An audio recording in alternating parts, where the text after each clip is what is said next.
Hi, we are Compilo and this video is regarding the interview questions of SQL.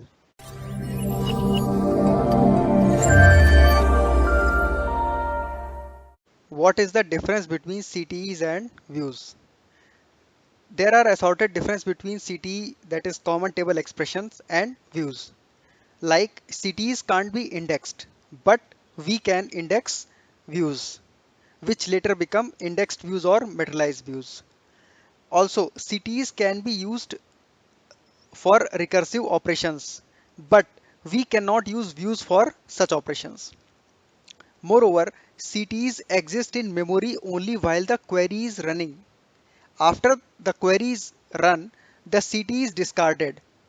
That is, it cannot be used for the next SQL query unless we define it again. But a view is a stored SQL query that is executed each time you reference it in another query. There are two more points which I want to highlight. First is CTEs are also known as inline views, and second is it is advised to use CTEs for less data and views for comparatively large data. What are cursors? Cursor are database objects used for retrieving data from a result set, one row at a time. When can we use cursors? During admin related tasks like backup, we can use cursors. Also, cursors can be used in one-time tasks which should not affect overall performance of the database. When should we not use cursors? Always. We already have options which can perform tasks similar to cursor. Also, cursors are slower than other database objects, so we should always try to avoid cursors. What are the features of stored procedure? They can be easily modified by using alter procedure. Also, they reduce the network traffic because only the name of the procedure is passed instead of whole TSQL. They can be executed by multiple users on multiple clients without writing the code again. Hence, they are reusable.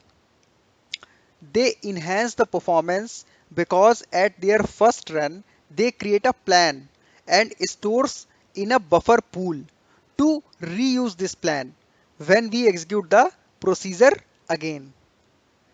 Also, they increase the security because we can encrypt them. Why do we use set no count? Basically, it controls the behavior in SQL Server to either show or hide the number of affected rows in the TSQL query or stored procedure. The syntax is set no count on or off. If you see the query here, so we have used set no count off and then we have selected everything from my table. And if I use that, then you must have seen similar output in SQL Server. What are magic tables?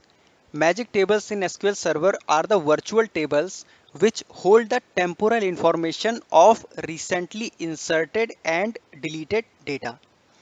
Inserted and deleted are the two types of magic tables. Inserted magic table stores the before version of the row, whereas deleted table stores the after version of the row. We can use magic tables in triggers for performing assorted operations. SQL Server automatically creates and manages these tables internally to hold recently deleted, inserted, and or updated values during DML operations. So these were quite a few interview questions. I hope you have understood them, and in case you encounter any of them, you can answer them easily. Thank you.